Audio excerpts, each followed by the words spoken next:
MadLab Performance presents The Lab Podcast.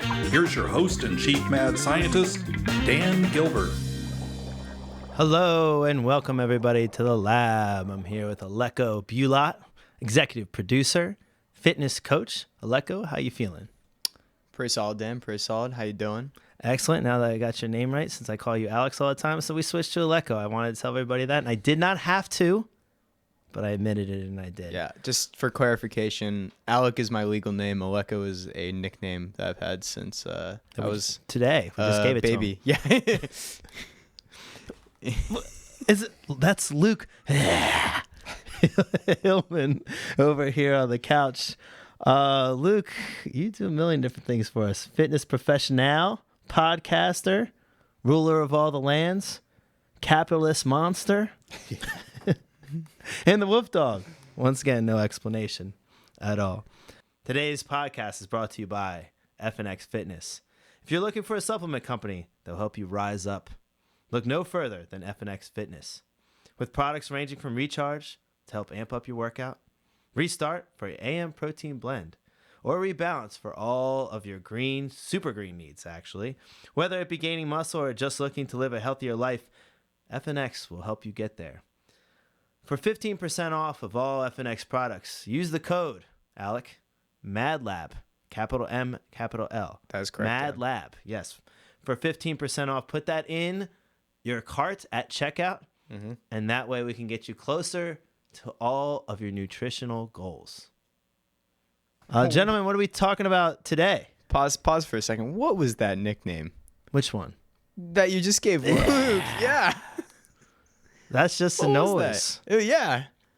That was the nickname? That's like that's Luke's overall demeanor coming through, or possibly a Bob Kennedy impression. Shout out to Bob Kennedy, but it could be either one of those. Could be a million other things. I feel like I really had to note that before we continued on with today's episode. It's no Disco Biscuit with a story. No. That's for sure. Not a real one, but it's a story. Hey, whoa, Real stories are not as Are important. you telling me that's not a real story? No, it's not a real story. Damn. No, I knew that already. Okay. But I did not. I want to believe it's a real story. I believe it. Middle school dance. Yeah, middle school dance. Gentlemen, we're podcasting today, right? We are talking about podcasting. something. We have a subject. Yes, we Yeah, do. well, what is it? Today's subject is on basketball and how to train in the gym and how potentially not to train in the gym for basketball. The train athletes in basketball, and I know this because on the first time ever, I did our promo. It's true. Although I feel like you should do all the promos moving forward still. Nah, So that it's was my vote. solid, man. That was good. Give yourself some credit. I don't Big know. pat on the back. Luke Hillman, you've dabbled in the game of basketball. A little bit. Give us something that you think that basketball players should do that you find that a lot of them don't do.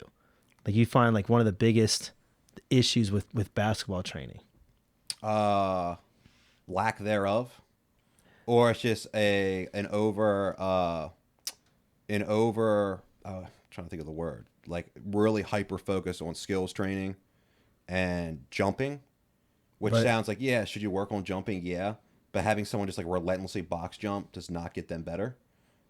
You need the weight training aspect in there. And then you also need to work on power and explosiveness. I actually feel like if you're going to train a basketball player and you're not working on power and explosiveness, you're failing them. I would say like any athlete. Well, yeah. Right? But I do see a failing that in basketball an awful lot. Yeah. Because a lot of the stuff, skills training obviously is really important. Oh, right? 100%. Specificity is the most important thing in any sport. But you also want your players to be able to move well. You want them to be strong. You want them to be explosive. And if you're not doing anything, you don't have a strength and conditioning program for them. They're not going to hit. They're not going to hit their athletic ceiling. Starts with a P is what I was trying to go with. Peak. Yeah. I have a different Potential. word for potential. There we go. Yeah, I know. Things are difficult today. I did the promo in one take, and that's all my brain could handle. Yeah, Okay, yeah. Cool. So- So actually, I have a quick question. So, kind of going off of that, I think basketball is an interesting one because similar to, at least in comparison to football, similar to soccer, there's a lot more of an actual like conditioning aspect to it, right? Because you have to have the actual aerobic capacity to continue to go back and forth, back and forth, back and forth. So, how would you break down the importance of like power and strength work, outside of the actual skills stuff, right? Power and strength work and the actual aerobic capacity work. The unique way with aerobic capacity with basketball is it's much easier to play a basketball game than it is to play a football game. So honestly, if you want to get in shape for basketball, play basketball. And I know that sounds pretty like black and white, but honestly, don't go run a mile. Don't go long distance run. Play basketball. You can even have just yourself shooting. Yeah. Right. So like you can even have somebody shooting, because I used to do this all the time. And you shoot like you play in a game. So I might take a 3-point shot and then explode after it, whether I make it or not, or maybe like if I make it, I have to do a layup. If I miss it, I have to go run back out to the 3-point line. That way you're working on your skills and you're constantly moving at 100%. And you don't do anything. You just time yourself, put yourself on for a minute, go for 100%, rest a little bit, go 100% again. And I think if more people did that, A, they'd be in better condition for the game, but also B, your shooting and your touch in game would be so much better, because you're only going to get so good just doing slow shot after slow shot, just barely moving around. Like I take a 3-pointer, miss it, bounce off the rim, I slow jog after it, get ready to take another one, or I just have somebody passing me balls. Unless I'm working on a specific aspect of my form that I've screwed up, the best way to do it is act like it's real game reps. Yeah, so like the old adage, you play as hard as you practice. Right. Mm-hmm. So I mean, if you're just sitting there taking these slow set shots nonstop, how translatable is that? I mean, even a set shot in a game, you have to run and get in position. Typically, you'll have to cut to get open, some sort of movement. If you're not able to, catch and shoot or be able to move to that capacity, you're not going to be able to. It's kind of like it's kind of the same way that you would teach anybody anything, right? You want to teach somebody to be explosively when they're jumping, right? Yeah. You want to teach them to have a higher vertical. If they don't squat well and their squat is all over the place, their jump is going to be all over the place, and their landing is going to be all over the place. Yeah. So you need to slow down the movement, get the things that you need. Once you have that, though, you need to work on power, right? So once you have your shot down, you have it as you want it, then you need to be moving at game speed and shooting at the same time, because that's probably what's going to happen. There's right? Two things I do want to touch on, though. Is one thing that's kind of unique about basketball is it's kind of coming up now, but for some reason it's in the past. Like lifting weights and playing basketball has never been a brother-sister relationship for some reason. You always see that with football and more of those physical sports. Basketball is still a physical sport in my opinion, but there's not as much of an emphasis on weightlifting in basketball. It's come a long way, and I think I see it implemented more. I mean, honestly, Michael Jordan's really the pioneer for that when it comes to weightlifting in basketball. Well, he hasn't had a lot of success, so Yeah.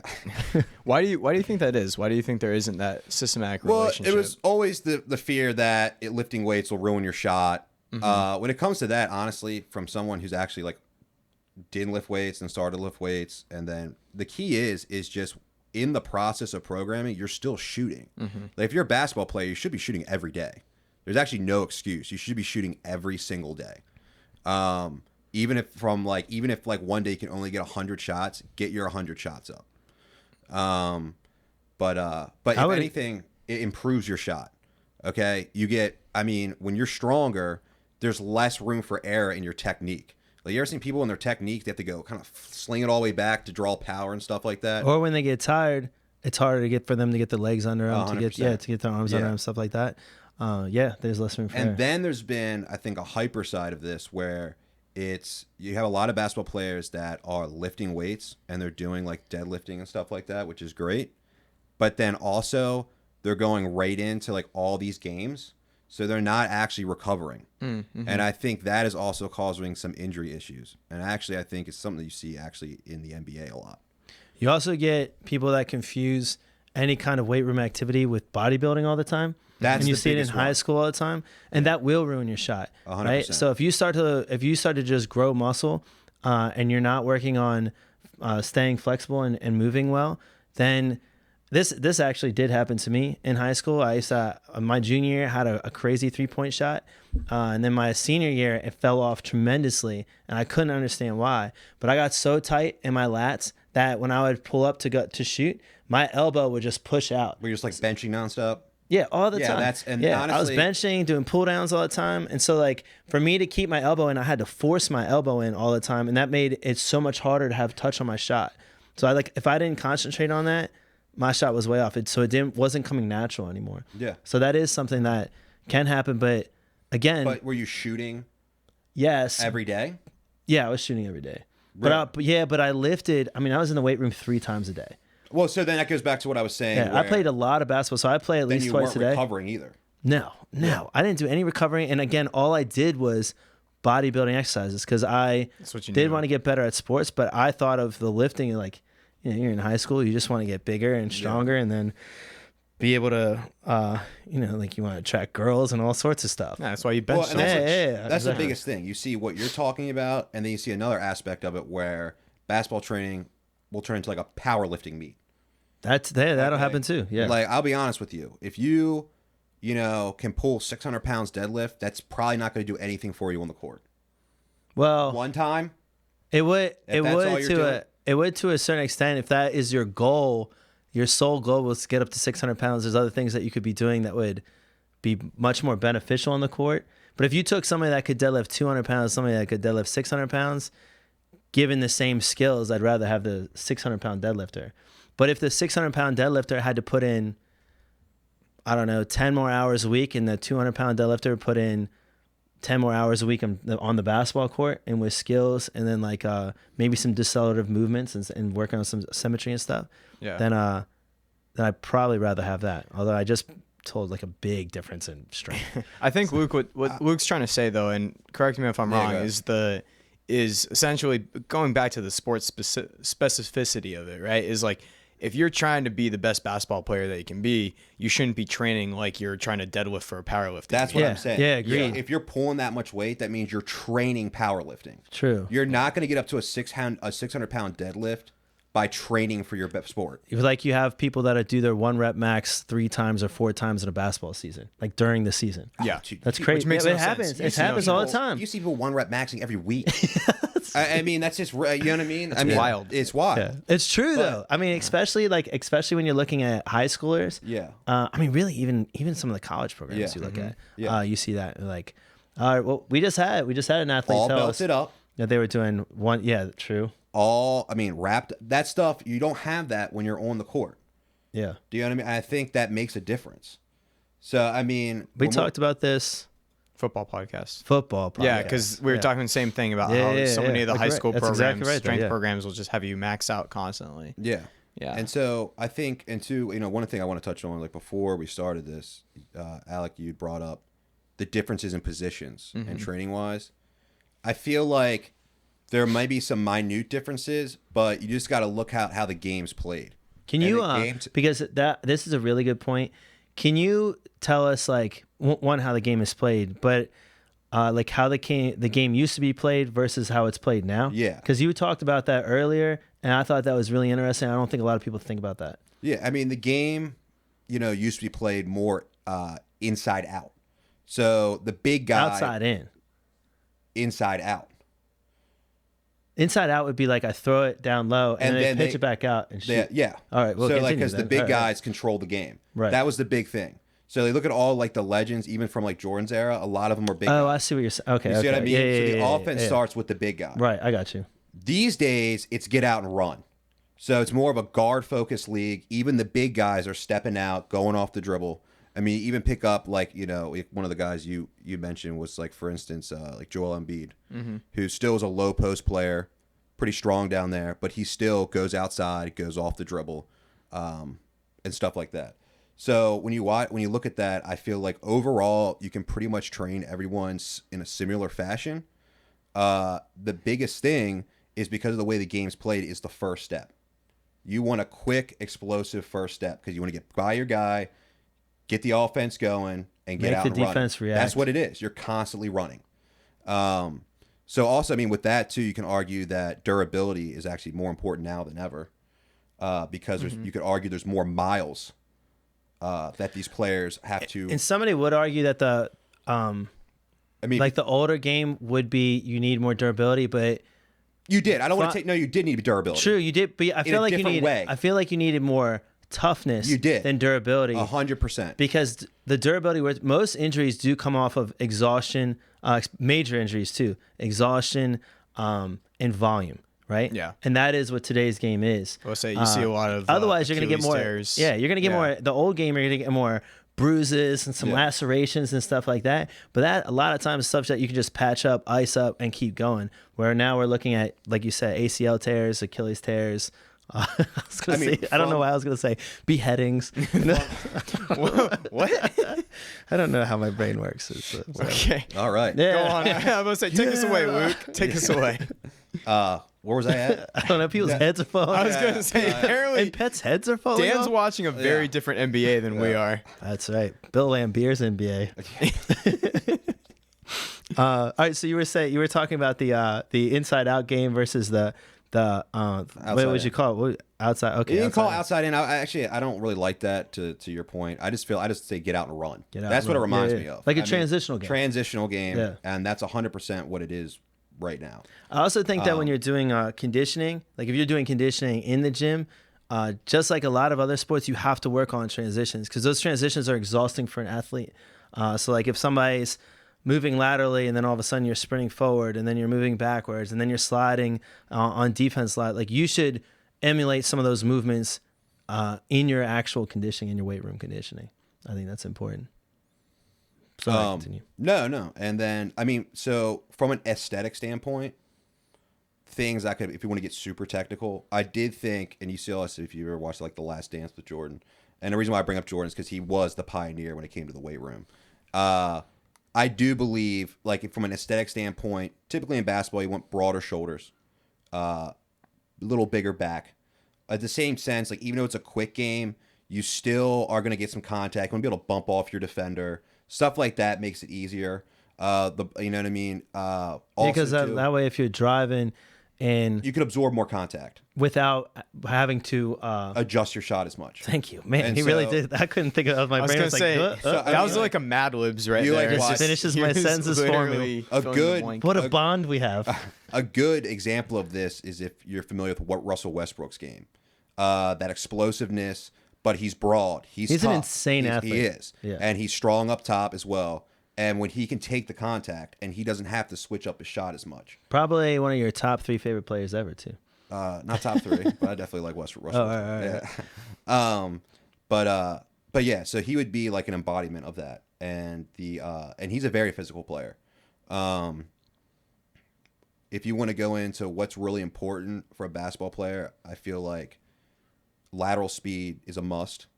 I actually think lateral speed in a way is undervalued.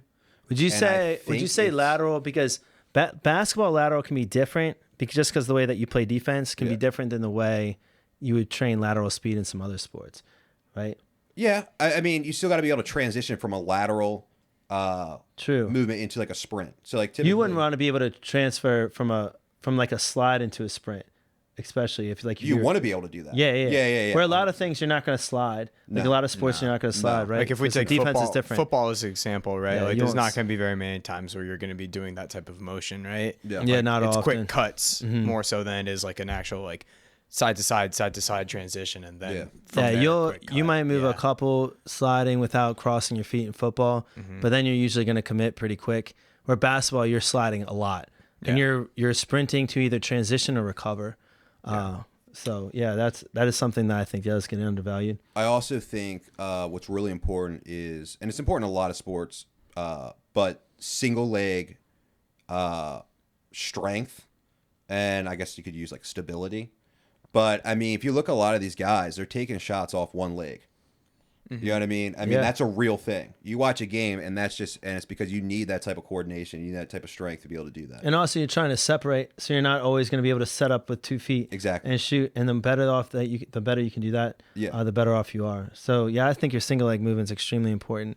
I think that's also a mistake in the weight room that a lot of people make in a lot of sports, certainly basketball, is there's an emphasis constantly on barbell deadlift, barbell back squat, barbell bench press, when most of the games, if I'm training a basketball player, are unilateral. We're barely benching. Yeah. You know the only reason we're going to bench is because I don't want imbalance. Right. In like, you know what I mean? That's the only reason. We're not benching because it's going to make you a better basketball player. So to be honest, if this was me in the case, if I was training a basketball player, I would scrap a traditional barbell deadlift as well. I was going to get. I was going to say I don't even see the point of doing that.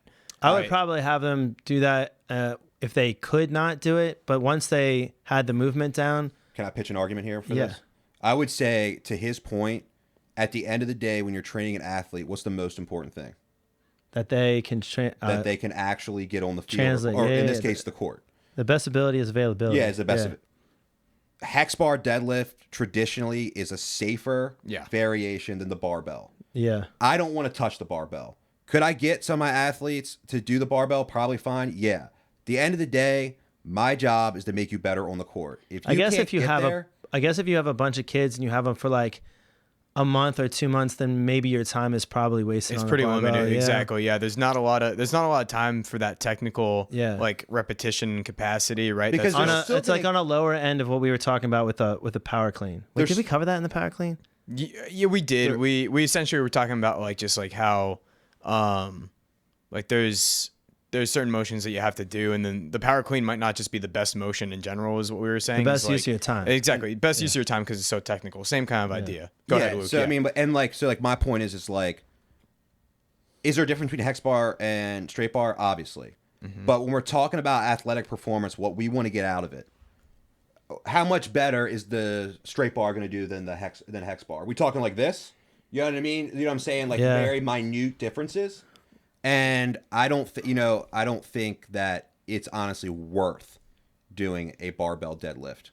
Yeah. Like I said, if I got blessed to train a professional athlete, not doing a barbell. I was going to say, if I was stuck into a position right now where I was the head strength and conditioning coach of a collegiate basketball program, barbell deadlift wouldn't even be on my list. Yeah, because I need their off-season stuff. I think about like when you can argue back and forth. No, but I would agree with you. Yeah, it's like there's other ways. Once again, similar to what we were talking about with the clean, right? And once again, the power clean is a good movement. Explosive motion, right? And for a lot of programs, it's a staple for like football programs and stuff like that. I would do barbell RDLs. That's an issue. That's what I was gonna say. Is there's gonna be other ways to stimulate like glute and hamstring development that I would use in essentially. With a barbell. Yeah, with a barbell. Or the same kind of movement. Exactly. Yeah. So what you're saying is like I like the idea of doing RDLs way more, right? With a basketball RDL player. Single leg. Either or one. RDLs. Both. Either way. Both. I'd rather have them be doing RDLs, right, than just a standard traditional barbell deadlift. But even then, right, like I think it's once again I think you would still have your same argument there. The technical capacity. I think you could teach, and this is just from my subjective experience, is you can teach an RDL a little bit more effectively than from a barbell deadlift all the way from the ground, right? But you can also put it out on pads and stuff. Regardless, I guess what I'm trying to say is like, if you get him the hex bar, you can get him the barbell. Yeah. True. Yeah. Yeah, because more so it's just like the positioning. Right. At least a dumbbell. But it's easier to position them in a hex bar than a barbell. 100%. Yeah. But a single leg would be really useful. Like I would say a single leg RDL would be incredibly useful for a basketball player. Yeah. Now another thing that I find extremely beneficial is because even if you're working on it, it's sorry. Yeah. But even if you're working on that, and yes, a single leg RDL, because people are gonna be like, that's super technical. But even just working on the technique still teaches them core and foot stability. Yeah, exactly. Right? And also knee that they stability. need. Yeah, Yep. and knee that's stability. A big thing. True. And when you look at and a lot of it. And that's extremely important because like when you think about it, what's the most common? I don't have a number on this, so don't hit me. I'm just strictly from observation. I won't strike you. Yeah. The most common injuries in basketball is lower back. Yeah. Is knee. Yeah. And ankle.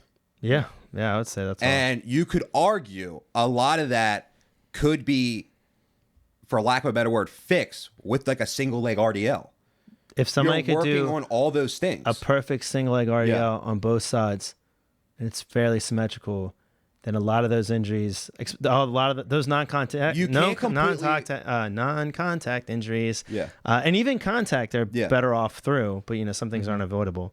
You can't completely, make someone invulnerable to injuries. Yeah, but you can put yourself in the best position Give to yourself avoid that. good odds. Good yourself good odds. Well, yeah, you strengthen up. I mean, Yeah. you strengthen up your muscle and tendons capacity to withstand the shit that's coming at it Yeah. consistently, right? So, yeah, at the end of the day, that's going to only help. Yeah. But I like your point, Dan, about like, and even what you guys were kind of saying just in general was like the technique work for a single leg RDL is going to be way more translatable than the technique work that you would be putting in to do a barbell deadlift, right? Because it's just at the end of the day, you're using that foot stability that you might not be focusing on as much with a bilateral deadlift. And like, once again, nothing wrong with the barbell deadlift. Of course, yeah. It's just knowing what you're The best use of your time. The best use of your time priorities. for that person. Yeah. You know what I mean? Like 100%. And Like sports is different than just teaching you're- somebody to move. Yeah. Because they have to have a large section of their volume be skills. Yeah. Like And playing the game. If you're powerlifting, that's great. Yeah. I'm not going to have you train like a basketball player Right. to be a power lifter. Yeah. Just like I'm not going to have a power lifter. I'm not going to have like a basketball player train like a power lifter. Even if you're just trying to have somebody lose weight, you still could do barbell stuff. Yeah. Or just get stronger. Yeah. Because they don't have a lot of volume where they're doing other skills and they're in game situations, and you probably have them for a lot longer too. I am a big believer in isometric and eccentrics when it comes to training athletes. Yeah, I think it makes yourself more body aware, and the better the Different athlete phases. understands their body, I feel like the better the athlete they are. I think it's important to So- teach people those things anyway. Well, in general, Yeah. Because anytime you're trying to teach a movement, they should understand the most difficult part of a movement, right? And then have an isometric there, right, when you're teaching it. I will say eccentrics, as far as eccentrics go, right? The one thing that I would be concerned about is over programming eccentrics. Just because of how exhausting they are? on Yeah, the body? because of the actual like higher percentage of muscle tissue damage that eccentrics But once take again, it out. comes down to the So- But it's just all so just it everybody comes down to knows. good programming. Just so Yeah. everybody knows, That's why you program. eccentrics is when the muscle you're using gets longer. So like if I'm doing a bicep curl, then this would be the concentric movement for those that you can see on YouTube. Subscribe to our YouTube channel. If not, then I'm bringing the dumbbell up towards my shoulder, and then so flexing my elbow, and then on the eccentric would be me lowering the weight and bringing it down. Yeah. Towards Isometric the would be floor. just if you were holding it in place. Yeah, right? and you would usually hold it contracting at one of the most difficult points of the list. But you could isometric almost anywhere. But Yeah. But yeah, you'd usually try to find the most difficult part of the lift. Yeah. On the part that you really wanted to either teach the person or where they were using the most strain for isometric, because that's when the muscle's not changing length in either way. So it's not neither shortening or lengthening. So they're just holding in place. Yeah, but I agree. I think isometrics can be incredibly useful. Eccentrics too, for sure. Once again, it comes down to like smart programming, right? I think that's the one thing I want people to understand out of this before we got into that, though, was essentially basically making sure that nobody goes in the same idea that Dan had when he was in high school, where they're just like, I'm just going to train the shit out of eccentrics, right? And start doing like all these really, tons of eccentric stuff. And next thing His you know, weight they're room just... coaches probably didn't even know what eccentrics were. No, they didn't know anything. that's They were some of the worst coaches Shots fired. ever. So I don't care. They were terrible, and I feel like they ruined kids' careers. Yeah. And stuff. I bench pressed, no lie, every other day, which is fine. But Every other day? Every other day, 3 times a day. wild. 3 times a day. That's the more wild part. That's wild. Yes. I would work out in weight class, and then I would work out after school or after sports. So usually after lacrosse or whatever I was doing, and then I would go home, and I would bench press. That's the irony of the fact that you're taking away from your bench presses maximal like strength and recovery so much by just bench pressing that much. I would never get sore, obviously, because my muscles. Right? Yeah, you're young. Yeah, you recover. But my yeah. muscles, no, I did so much volume. It was so hard to get me sore out. But I always thought that soreness equaled growth. Yeah. And then my bench press never went up. It hit a certain point, and then it never went up, no matter how hard I tried, because it was just I was just exhausting myself all the time. You know, personal movement I think is important. Is the lateral either lunge or squat. Oh yeah, for When sure. it comes to training, especially in basketball, I Because you feel need to like- be able to create those angles, that shin to torso angle, and be able to do it through resistance and power. I mean, think about it too. Like when you look at a crossover, especially you look at the people the best at crossover. Yeah. They load that way. You Yeah. load in a way of a lateral squat, and then you bring it back quick. So if you're not, think about it. If you can load that with weight, what is it going to be without weight and with the ball? Agreed. You know what I mean? So it's just stuff like that. That's why my crossover is so nasty, Luke Hillman. Obviously, like if you want to get technical, core strength is always an important factor for every athlete. Yeah, for sure. I don't really. I feel like we could, too much we about could that. use that about every single athlete. Anti-extension, anti-rotation, rotation, anti-lateral flex. We can go through all of that. Yeah. That's all important. For sure. But definitely. But if you can do 1,000 crunches, then you're The best basketball player. Best basketball player in all time. Yeah. Yeah. I doubt Jordan could. No, he couldn't. Come at me, Jordan. LeBron James could though, because he's much better. I do think just too. kidding. The biggest thing too is like with the weightlifting is you make yourself just so much more durable. Yeah. And that was one of the biggest things too that Jordan brought up was one of the things that got him in the weight room was because he was getting beat up. Yeah. And what made him People would purposely beat him up. and so like he would had tell to play you, my Pistons. he's like Bash Brothers. He's like I had to do this to take my game to the next level. And I mean also too from another standpoint, when you look at especially youth athletics and basketball right now, the big circuit is the AAU circuit, and all the AAU circuit is game after game after game after game. So it's so taxing on the body. Yeah. So at least the stronger you get, the more you're able to take that mileage than someone who honestly does not work on their body. They will break down. They will break down. It's not a matter of if, it's will. For AAU? Is it constantly going, or the do they have off season would be the school season. So typically really? those Okay. people Sometimes, are playing, but sometimes they have leagues that they play in. Yeah. 100%. Okay. Yeah, that makes sense. Yeah. But I mean the game. I mean it's so many games. It is. I mean, that was like that's a whole nother issue. That was like me for soccer. AAU is somebody makes an S ton of money. It used to be off of AAU basketball. Yeah, it's really transformed into a moneymaker. Yeah, big time. That's interesting. It used to be more of an exclusive thing. It's not anymore. Yeah, it's like, and you know who I bet it would like be AAU. I bet it's the same people that run like college athletic programs, like the SEC and stuff, is reaching into AAU, and they probably all draw money from there. Yeah, it used to be like if you played AAU, like it was like a big thing. Now it's what team in AAU do you play for?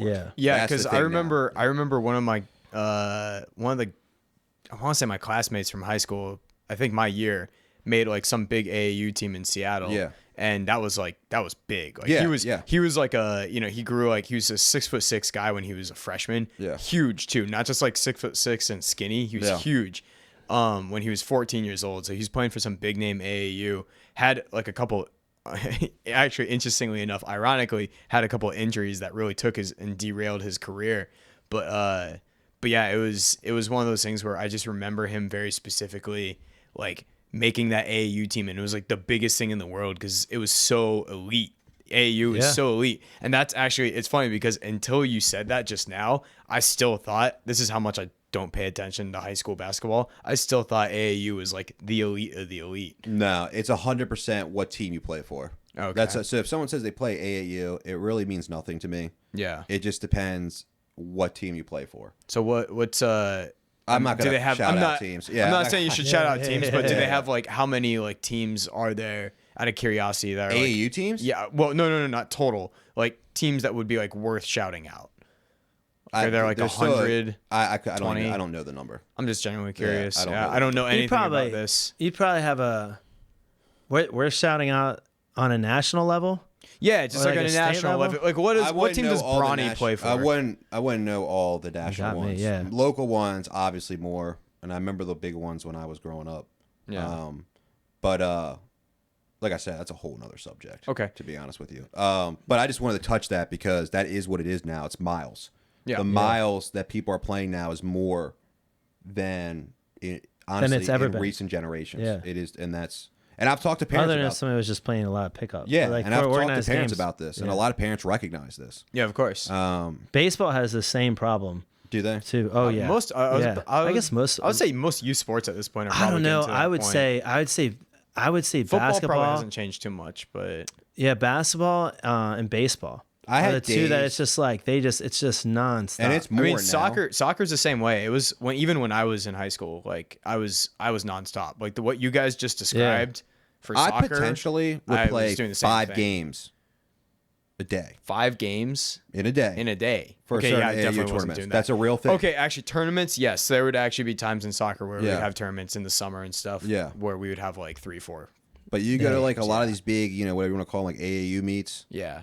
you could be playing all freaking day. Yeah, that's crazy. So tons of wear and tear. Yeah, tons of wear and tear. That's why I want to own.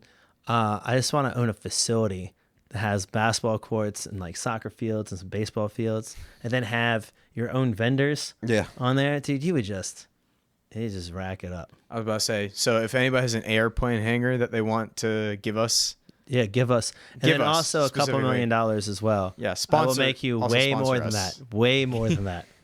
Yeah. Way more than that. But yeah, so I mean, I feel like, do you guys have any other questions? Any other thoughts on this? Besides really getting into AAU Yeah, take or that out. For NBA more and the the Bash physical- Brothers, you should look up the Bash Oh, Brothers, and one you'll see a thing- lot of highlights of Michael Jordan getting hammered by I mean, them. I've like seen on I've seen purpose. plenty of One I've seen plenty of old NBA stuff. Yeah. one thing I think is extremely important that I actually want to touch on is leverages. When you're dealing with basketball players, you're typically dealing with players that are taller than your average person. Yeah. So you have to understand leverages when it comes to weightlifting. So I'm not going to have a 6'7" dude pull their trap bar off the floor. Yeah. You're going to have to elevate it.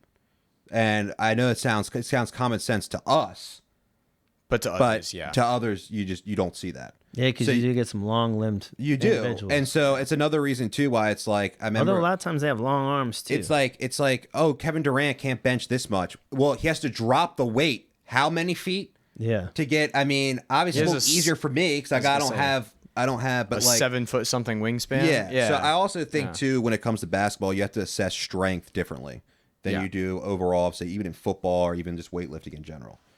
Yeah, I guess that. It would Oh be- yeah, no, It's it like, makes complete sense. I personally, yeah. I mean, I don't know if you have any pushback on that, but I feel No, like, I'm a big believer in limb length and stuff Yeah. like that for sure. and then also like So, the I mean, I difference- have monkey arms, so it affects.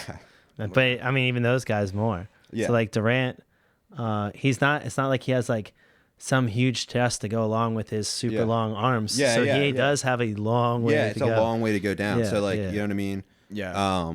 But also too, like, you know, it also depends, you know, what your game is. How do you play Yeah. basketball? Yeah. I mean, overall, I would say Durant probably, I don't know what his training's like, but I would say he probably focuses more on just getting his body overall healthy and strong, just Yeah. for the durability factor. Yeah. Because he doesn't need to be super, No. like I would say from a Crazy weightlifting- strong, Yeah. yeah. He's just I got to mean, be have some durability. Yeah. And then be able to be Yeah. fast and quick and powerful. Yeah, 100%. Yeah. So Well, I think that kind of comes back to what you're saying at the beginning of the podcast too, which is today's day and age for basketball. It sounds like that's kind of the transition that you're seeing more and more in general for most players. Like that's what they kind of should be doing, right? Yeah, it's all. But the one thing I noticed too, and I actually was listening to actually a podcast on this. He was talking about it. It's a big basketball one, and he was talking about how like a lot of NBA players train. If you notice, there's a lot of injuries in the NBA. Like I would say, soft tissue injuries and stuff like that. It's because now they're doing these movements,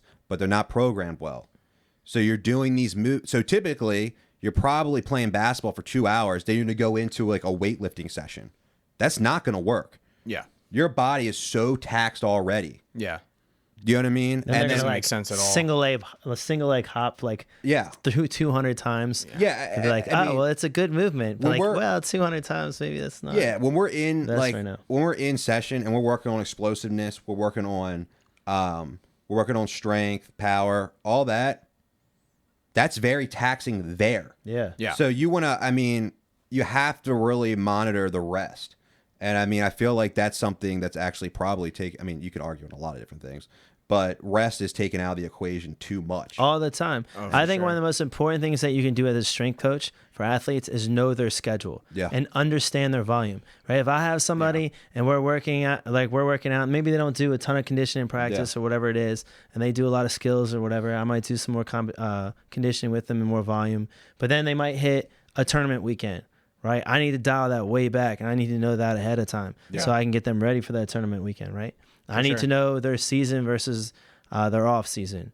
If maybe they're playing, maybe they're not in season for football anymore, but if they're wrestling and they're like, oh, I don't care that much about wrestling, they're still wrestling. You know, Yeah. like so that's still a lot of volume. I gotta understand that. I was gonna say a lot Yeah. of kids in general, right, are doing two sports. Yeah. If they're not, at the highest level, or as you were talking about, like if they're not doing that AAU crazy schedule, right, they're probably playing something else. while they're off season, right? Yeah, even then they play a lot of times. They play another sport too. Yeah, I mean they sometimes just go back. Their and schedules forth, are which packed, is nuts. man. Well, because you have this impression that the more is better, and that's not necessarily the case. It's just like anything, you have too much of anything. Yeah, I mean, think about the way that I bench pressed. I was always like, that's like classic example of work harder, not smarter. Exactly. Absolutely. Which still is my motto. That's good. It's good life balance. Yeah.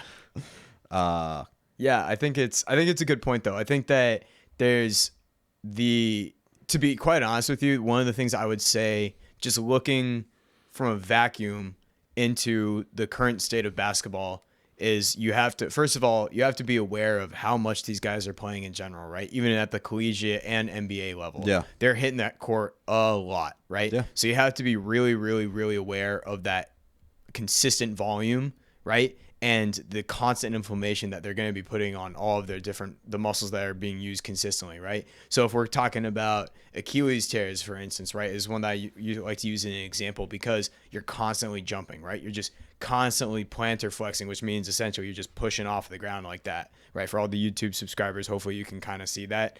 But that's it, right? You're constantly pushing. Yeah, you like my Crocs? Anyways, so you're doing those movements so repetitively, and especially with the high volume, and even at that young age, right? People think they're like, they always say they're young, they'll bounce back, they'll recover quickly. And even we were just saying that about Dan earlier, right? Like, yeah, you're going to recover quickly, but it's still going to have some sense of damage, right? People are getting injured young. Why? I did have a bunch of why not pain teach and injuries those good too. habits at that young age? Yeah. I think it's important as if you're as a fitness coach or trainer for these athletes that you have to take in the grand scheme, the long game, the lifespan, the career, what they're going to do. Honestly, do I want to get the people I train get ready for their season? Yes. But am I looking at that season as the end-all, be-all? No. But are you always going to wear a purple shirt on the podcast? Yes. Well, I've only been on twice. So. That's good. So, but no, you're right. Is that it's a good like point. It's like, hey, but even I would say like it's like setting that goal, right? Let's say you have a kid come to you at like 12 years old. They're like, hey, I didn't say it. Hey, I want a front squat. Yeah. They're like, I want to play college basketball, right? Yeah. Whatever level that might be, that's their dream. They want to play college basketball. I think it's important that you instill it like initially, right? The ideas and sensibility of smart training principles throughout that by managing their volume, right? And if they really want to play college basketball, and this is maybe a little bit of a hot take, I don't know, but it's like, hey, if you're trying to play lacrosse, football, and basketball, but you really want to play college basketball, that's your favorite sport, maybe knock those other two out. Maybe just go to two instead of the three. I feel like it's a different topic. I've been going for this for a while, but I do agree with that. Yeah, it's like a load management. There comes a point, and I think that decision needs to come at high school. There comes a point where you have to put all your focus into one thing. Yeah, no, I disagree. And let me finish my point though. Because you have to put all your focus in one thing because you know what the other athletes are doing, that exact same thing. What do you want to do? Yes, no, yes. No, dude. Wait. No. So you're saying that once you hit the high school level, you should start dialing it back to one sport? No, but you shouldn't do 3 or 4 sports. That's ridiculous. Oh, you're saying like dial it back a little bit. Yeah. Because there's a lot of ridiculous. study on multiple sports in high school and how important that is. I mean, but also athletes. too, and a lot of your great athletes now played multiple sports in high school and even still in college. But I do think at the college level, you do start to have some. College level for sure is like most of the big ones are staying with one sport, right? Yeah. Like it's 96% probably, I'm guessing here, but are probably playing just one sport. Yeah, you could do another as a hobby. Yeah, but we're talking about basketball. Basketball is a year-round sport. But a year-round sport. So is baseball. So is soccer. They're basketball is the longest season, the longest in-school season. If in high school, it's the longest season. And then you have AAU, you got spring, summer, and fall leagues. Yeah, but you I did all that. You also have the same thing for baseball. Yeah, but it's not as big. Like I mean, literally, like the baseball season though, the actual season, like in professional, hockey it's too. long. Hockey has a crazy season. Hockey, and they have hockey has like a really similar season. Yeah, to, and they have a bunch of bunch of leagues too. Yeah. But they don't. But I'll be honest with you, a lot of the hockey players I knew growing up only played hockey. Yeah, that was I was gonna say, but hockey's kind of a hockey thing. Ones that I've Some of them played lacrosse, like because I played hockey. Most of my teammates, the reason I actually had to stop playing my hockey. friends played lacrosse and hockey. But that's too. correlation, though. Yeah. You see what I'm saying? There is some similarities between lacrosse and hockey. I would say a lot of similarities. But the argument would be, and the research goes with sports that aren't as similar. Like you want kids in developing ages, and in high school, those are all developing ages. You want them to play multiple sports, and the ones that play multiple sports are hurt less, and they're more successful But at higher levels. So that honestly, I'll be honest with you. You're always honest, you're I honestly. only played basketball in high school, and I was not hurt all the time. But then your back was ruined But why was my back ruined? because you played basketball all the time. No. I'm just kidding. Why was my I back don't know. ruined? I don't know. Because it's the same thing why I was ruined when we met. I was gonna Because say you wore a weight weightlifting. belt one time while you were I was weak and deficient in certain areas. and super tight in other areas. Yeah. So then also too, I could actually make an argument that if they're weight training consistently, that's a sport in itself. So if you're weight training and you're doing that and you're also playing basketball, you could argue that's the two sports right there. You could make that argument. That's an interesting argument. Actually, that is a very interesting argument. I don't. Right though? Yeah, I mean, you could. I'm not against Because otherwise, like, then you would be like, because some people go, okay, I have to look at this study again, because then that makes it really interesting. Then it's like, well, then if you don't count weightlifting as a sport, then do you count track as a sport? But Right? Because then it's like you're doing a lot of the same things. I was gonna say, so what I do want to like Go to ahead, that yeah. point though, like I do believe at the young age you should be involved in anything you can. Yeah. All Really I'm saying young, is, yeah. all I'm saying is as we're getting to that, people are getting college offers for, at least like I said, for basketball. They're committing as freshmen in high school. Yeah. So I mean, they're looking at you early. Which I don't like. I don't. Well, that's Yeah. another issue. But Yeah. I'm just talking about, like I said, like our job. Yeah. What's our? And it's like if someone came to us and it's like, well, we got to get them ready. yeah. You know what I mean? And so at the end of the day, like that's the way I look at it. I totally believe you should be. And if you're playing another sport in high school, I don't think that's bad either. I'm just saying if you're talking about like if you're trying to hit the highest level, and even the highest level is like Division I. Division I basketball, that's tough. That's elite as hell. Yeah, That's it. it I is. mean, that is Division tough. I anything. Yeah, Division I 100%, anything. 100%, 100%. So like, I'm not even take professional out of it. Like you're all right, Division I. That is already a different animal, and those guys are dialed in. They've been playing. They play. But also, year I think that most of round. those guys, like most of the ones that you could pick anybody that's successful, and I bet you they played multiple sports in high school. At some point, but that's the thing is that at what point did they stop? And so I'll use myself as an example, right? And I'm not a D1 anything. Well, so you don't count? I was gonna say, so I don't really count for this study, but I was playing hockey and soccer at the same time, right? I was trying to juggle them both my freshman year, and that just did not work. And also, I went into a higher level club team, and we had off-season conditioning. Right, that was 3-4 times a week. We worked with our own strength and conditioning coach for my club team for soccer. That was my other stuff, right? So there was just like a certain amount of load management that I needed. Can you look up stuff, Michael? I can do anything. Well, Can you look up? I just want to think about like some. What percentage of how many? I just want to like there's just like throughout athletes. So like, what did Trevor Lawrence play baseball? I don't know why that's in my head. He in seems college. No, Or in high school. Yeah, I think he did play baseball in high school. Look up Trevor Lawrence in high school. I mean, sports. so that's the thing is football players are unique though, right? I think football players are a really what unique sport? one You want because they basketball? don't have Well, the then same pick- off season. Oh no! All right, that's I don't know. I'm The just most always saying football common- because I love football. Yeah. Now bring up a basketball player. Hold on. The most common sport that basketball players always play is football. It's football and basketball seem to be The two interjoined relationships. But a lot of these guys who are playing that, they're not playing the beat up positions. They'll play quarterback or they'll play wide receiver. How hard are they really getting hit in high school? I mean, that is true. And you know who played Well, tight? a lot you of know times those aren't. It's not passing. Yeah, there we go. But that's the thing. But I'm just saying, like, and also too, like, But I don't know if they don't. I don't think that they do that on purpose. I don't think that a And lot that's of the just how it young works. I don't think that a lot of the young guys are really playing like high level football in that sense of like as I said, football is different because they have more of a distinguished off season in high school, so that allows them to play like basketball and that's stuff what I'm like saying. that. Let's take a there's one basketball. scenario I do want to pull up is to this.